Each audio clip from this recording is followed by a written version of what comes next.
everyone. This is Shantha here. So I've come across a very interesting chapter on Nritta, Nrittya and Natya on chapter 10. So let's discuss more about it, Ram. It's Sure. quite interesting. The topic itself seems very interesting. So have you come across a quote by Mozart which says, dancing is like dreaming with your feet? Oh, can't be more eloquently put, right? It's possibly one of the best ways. And why do you bring that up? Yeah, so it is like, it got me thinking like how the dancing has always been one of the most fascinating fine arts, right?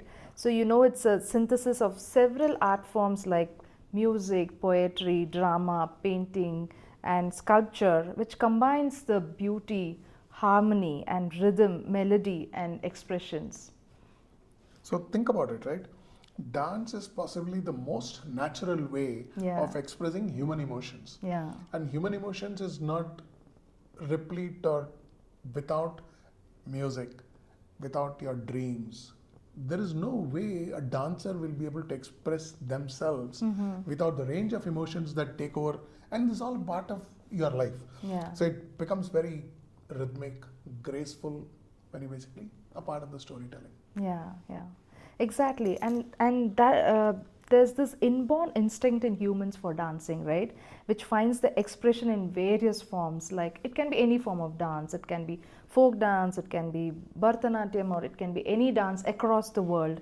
However, while the instinct for dance is universal, the development of art, dance itself is a fine art, right?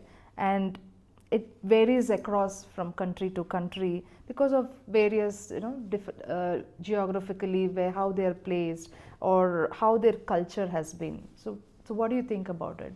So think about it. In India, with a spread like that, each dance has a level of technical finesse or perfection, as I would think. Yeah. And then there is an excellence that comes about it. Those are very truly unique ones. And Yeah. Indian dance, particularly Bharatanatyam, is possibly the cream of all of those dance forms. Yeah.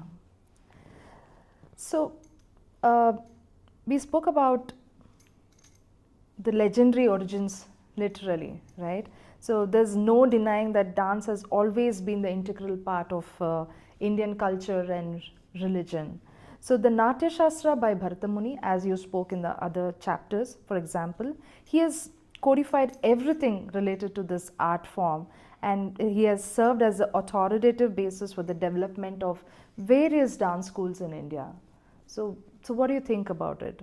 So the dance schools and the evolution of dance, Bharata Muni, his treatise on what would be the Natya Shastra serves as a large canvas for any and every form of dance to take. Bharatanatyam is only a new name which starts in the 20th century. Yeah. Prior to that, it was Sadiratam, and then of course the influence of that goes with the regional parts of what it goes into the dance as well. Yeah. So in Indian dance, as we discussed, the chapter itself talks about three fundamental aspects like Nrittya, Nritta and Natya, right? So we know that Nrittya is a simple dancing mainly focusing on tala and time measure, invoking the footwork and movements of different body parts, right? And Nrittya involves the expression gestures, which conveys the emotions and thoughts without the words, and combining bhava, raga and tala.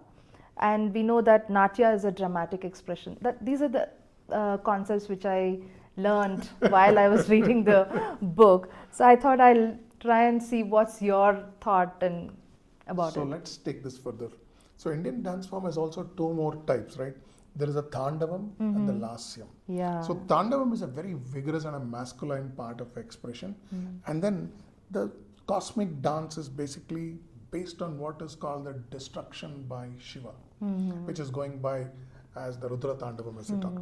But then the softer feminine part is what is done by Shakti. And that's very graceful and it's very suitable for the women. And that's the two components of it, Tandavam and Lasya, that goes together. Wow. That's something which I also came across, and since these were very interesting, I made few notes as well on abhinaya, right? The abhinaya is the backbone of Indian classical dance, right? And it is divided into 4 different kinds like angika, vachika, aharya, and satvika, right? And what I also read is like angika uses body movements, and vachika involves the song or the speech, and aharya is about costumes and makeup, and satvika is the internal expressions of emotions. Please correct me if I am Oh, no, no, right in these absolutely, aspects. absolutely. So if you look at Bharatanatyam itself, right, it was primarily performed by the Devdasis in the temples, following a very structured sequence of events which you will find in modern day Bharatanatyam as well. Or rather, it starts with the Alaripu, then it goes to the Jatiswaram, the Shabdam, Varnam, Padam, and literally ending with Tilana. So can you explain a little more, or let me try explaining what I've read, right? Please help me if I go wrong anywhere. What I understood was Alaripu is an invocation piece, Yes. and Jatiswaram focus on rhythmic patterns, and Shabdam introduces the expressions, and Varnam is the most elaborate piece which combines pure dance and expressions, and Padam conveys the complex sentiments, and Tillana, which is the last portion, is a lively and rhythmic conclusion. Let me know what is your thoughts about Oh, it. this is absolutely brilliant. Now think about it.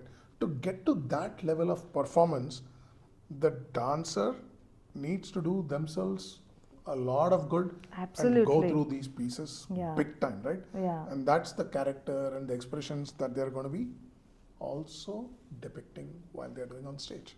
That's right, that's right.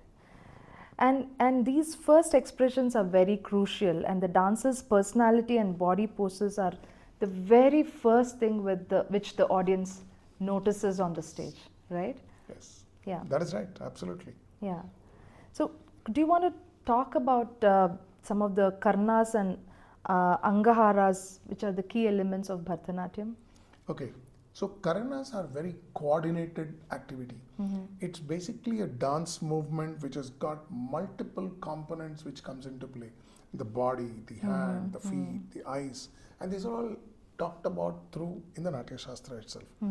Angaharas are possibly the set patterns of movement, but together when they come into the basis for the dance, that's what gives it the grace and the beauty of it. Yeah, yeah. So this sets a tone for us for introducing the intricate aspects of Bharatanatyam, and it's very fascinating to see how this art form has developed and flourished over centuries. So, There is no other way to experience it by getting into the next steps, and the next chapter possibly deals a lot more with it. wow, you're making me more curious to go to the next chapter. Readers, please go through this chapter in detail, and as Ram said, there are more to come in the upcoming chapters. Thank you, Ram, for taking time to explain all of these. Thank you, Shantha. Thanks for having me.